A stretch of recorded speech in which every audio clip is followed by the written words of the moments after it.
সম্প্রতি আমরা আমাদের বাংলাদেশে আয়নাঘরের কথাও শুনেছি। তা আয়নাঘরে যাদেরকে টর্চার করা হয়েছে এরা যুদ্ধবন্দী? এরা তো কারাবন্দী, তাও অন্যায়ভাবে। এনফোর্স ডিসঅ্যাপিয়ারেন্স ছিল, অন্যায়ভাবে তাদেরকে গুম করা হয়েছে। অন্যায়ভাবে বছরের পর বছর যাদেরকে এভাবে কষ্ট দেয়া হয়েছে, ফ্যামিলি থেকে দূরে রাখা হয়েছে, কিয়ামতের দিন তাদেরকে আল্লাহ জালেমের কাতারে দাঁড় করাবে। ইসলাম কারাবন্দীদের দূরের কথা, যুদ্ধবন্দীদের সাথে ভালো আচরণের কথা বলেছে। আল্লাহ বলেন ওয়ায়ুতঈমুনা আত-তাআমা আলা হুব্বিহি মিসকিনাও ওয়া ইয়াতীমান ওয়া আসীরা। বিশ্বাসীরা গরিব দুঃখীদের যেমনি খাবার খাওয়ায়, যুদ্ধবন্দীদেরও খাবার খাওয়ায়। প্রিয় ভাইরা, খুব বরকতময় একটা সময় আমরা কাটাচ্ছি।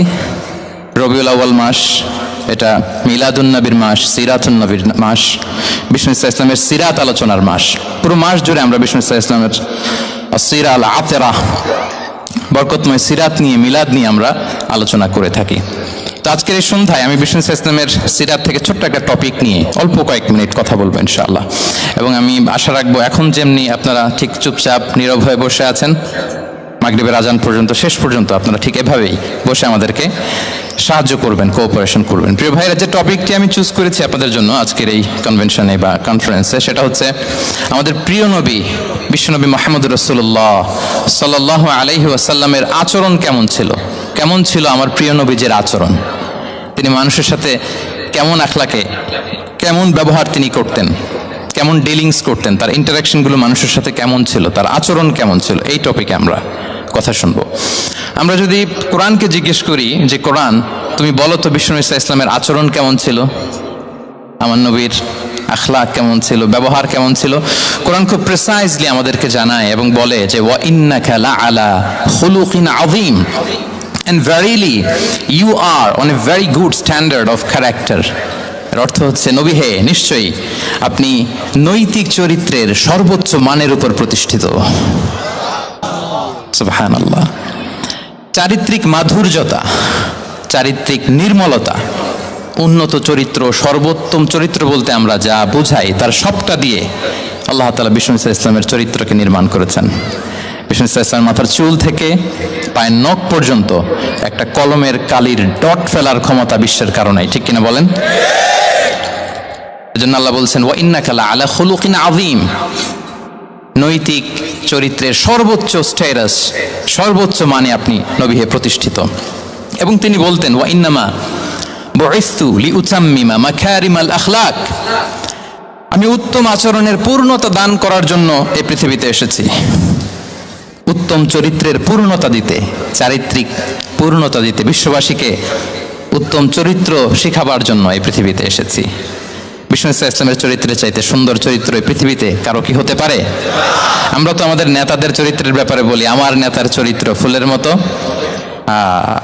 আসলে কোথায় কি বলতে হবে এই সেন্সটাই আমাদের নাই। আল্লাহু আকবার। বিষ্ণু ইসলামের চরিত্রের ব্যাপারে স্বয়ং আল্লাহ তাআলা সার্টিফাই করেছেন।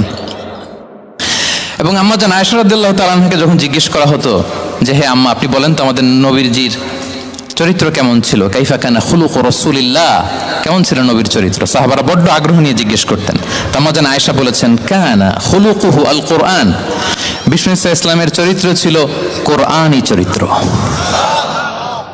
কোরআনে যা করতে বলা হয়েছে, যা করতে বারণ করা হয়েছে, তা প্র্যাকটিক্যালি বিশ্বনবীর জীবনে সেটা করে দেখানো হয়েছে। এবং তিনি বলতেন ইনদামা রাসূলুল্লাহ সাল্লাল্লাহু আলাইহি ওয়াসাল্লাম ইয়ামশি আলাল আরদ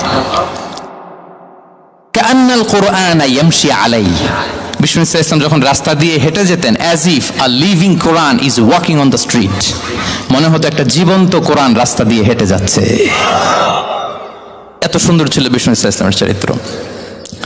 উনি যে নিজেই উত্তম আচরণের ছিলেন তাই নয়, তিনি সর্বোত্তম আচরণ যেন আমরা অর্জন করি এটার ব্যাপারে গুরুত্ব আরোপ করেছেন। রাসূল সাল্লাল্লাহু আলাইহি ওয়াসাল্লামকে জিজ্ঞেস করা হলো, নবী হে, কোন জিনিস মানুষকে সবচেয়ে বেশি আল্লাহর জান্নাতে প্রবেশ করাবে?